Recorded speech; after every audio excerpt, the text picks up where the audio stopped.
برطانیہ کے نئے سفری قوانین کے نفاذ نے دوہری شہریت رکھنے والے برطانوی نوجوانوں اور مسافروں کے لیے سنگین صورتحال پیدا کر دی ہے، جس کے باعث سینکڑوں افراد بیرون ملک ہوائی اڈوں میں پھنس کر رہ گئے ہیں۔ برطانوی حکومت کی جانب سے 25 فروری 2026 سے نافذ العمل ہونے والی نئی الیکٹرانک ٹریول آتھرائزیشن اسکیم نے سفری ضوابط کو مکمل طور پر تبدیل کر دیا ہے۔ برطانوی اخبار کے مطابق ایسے شہری جن کے پاس دوہری شہریت ہے لیکن سفر کے وقت ان کے پاس برطانوی پاسپورٹ موجود نہیں تھا، انہیں ڈنمارک، اسپین اور ممبئی سمیت مختلف ممالک میں پروازوں پر سوار ہونے سے روک دیا گیا۔ نئے قوانین کے تحت اب برطانیہ میں داخلے کے لیے صرف غیر ملکی پاسپورٹ کافی نہیں بلکہ برطانوی پاسپورٹ یا اس کے متبادل قانونی دستاویزات دکھانا لازمی قرار دے دیا ہے۔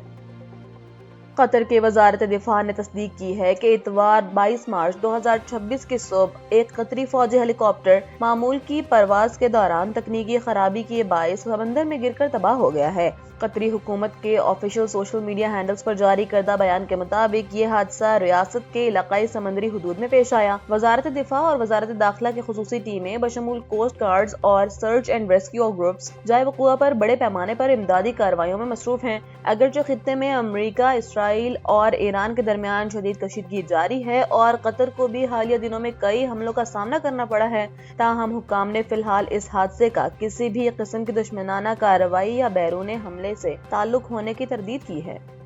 اور کیوبا ایک بار پھر شدید توانائی کے بحران کا شکار ہو گیا ہے، جہاں ایک ہفتے کے اندر دوسرے بڑے بریک ڈاؤن نے پورے ملک کو تاریکی میں ڈبو دیا ہے۔ کیوبا کی سرکاری بجلی کمپنی یونین نیشنل الیکٹریکا کے مطابق ہفتہ اور اتوار کے درمیانی شب نیشنل گرڈ اچانک بیٹھ جانے سے دارالحکومت ہوانا سمیت ملک بھر میں بجلی کی فراہمی مکمل طور پر معطل ہو گئی ہے۔ اس بڑے بلیک آؤٹ کے نتیجے میں 1 کروڑ سے زائد افراد متاثر ہوئے ہیں۔ وزارت توانائی کا کہنا ہے کہ یہ گزشتہ 4 ماہ میں تیسرا بڑا بریک ڈاؤن ہے، جس نے کیوبا کے پہلے سے کمزور بجلی کے ڈھانچے کی قلعی کھول دی ہے۔ اس صورتحال پر امریکی صدر ڈونلڈ ٹرمپ نے بھی سخت رد عمل دیتے ہوئے کہا ہے کہ کیوبا سے متعلق میں جو چاہوں کر سکتا ہوں، جو کہ دونوں ممالک کے درمیان مستقبل میں مزید سخت پالیسیوں کا اشارہ بھی ہو سکتا ہے۔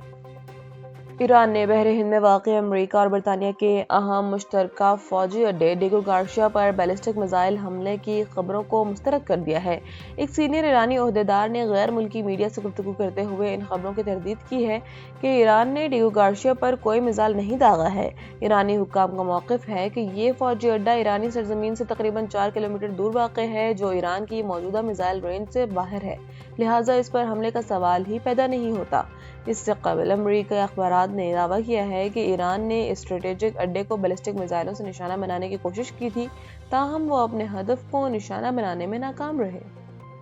امریکی صدر ڈونلڈ ٹرمپ کی جانب سے ایران کو دی گئی 48 گھنٹوں کی ڈیڈ لائن نے مشرق وسطی میں جاری توانائی کی جنگ کو ایک خطرناک نہج پر پہنچا دیا ہے۔ صدر ڈونلڈ ٹرمپ نے سوشل میڈیا پر ایک سخت بیان میں ایران کو وارننگ دی ہے کہ اگر ابنائے ہرمز کو 48 گھنٹوں کے اندر مکمل طور پر جہاز رانی کے لیے دوبارہ نہیں کھولا گیا تو امریکہ ایران کے پاور پلانٹس پر براہ راست حملہ کرے گا۔ صدر ٹرمپ کا کہنا ہے کہ امریکہ نے اپنے تمام فوجی اہداف وقت سے پہلے حاصل کر لیے ہیں اور اب وہ ایسے معاہدے کے حق میں نہیں ہے جو ایران اپنی شرائط پر کرنا چاہتا ہے۔ دوسری جانب ایران نے جوابی دھمکی دیتے ہوئے کہا ہے کہ اگر اس کے بجلی گھروں کو نشانہ بنایا گیا تو امریکہ کے توانائی انفراسٹرکچر کو نشانہ بنائے گا۔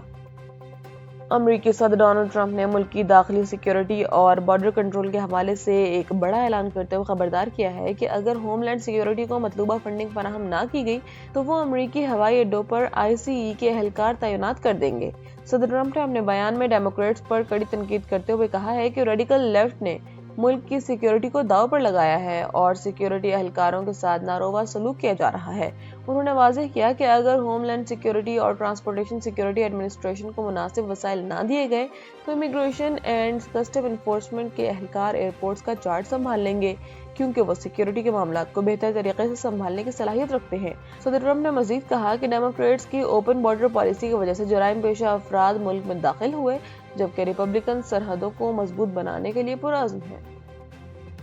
وزیر اعظم شہباز شریف نے عید الفطر کے موقع پر ملک کی سیاسی قیادت کے ساتھ رابطوں کا سلسلہ مزید تیز کر دیا ہے، جس کے دوران انہوں نے اتحادیوں اور دیگر سیاسی رہنماؤں کو عید کی مبارکباد پیش کی۔ وزیر اعظم شہباز شریف اور پیپلز پارٹی کے چیئرمین بلاول بھٹو زرداری کے درمیان ٹیلی فونک رابطہ ہوا، جس میں دونوں رہنماؤں نے ایک دوسرے کو عید کی مبارکباد دی اور غیر سگالی کے جذبات کا اظہار کیا۔ وزیر اعظم نے چاروں صوبوں کے گورنرز، وزیر اعلیٰ پنجاب مریم نواز اور وزیر اعلیٰ سندھ مراد علی شاہ کے ساتھ بھی گفتگو کی۔ ان رابطوں کا مقصد عید کی خوشیوں میں سیاسی ہم آہنگی کو فروغ دینا اور ملکی استحکام کے لیے مشترکہ عزم کا اعادہ کرنا تھا۔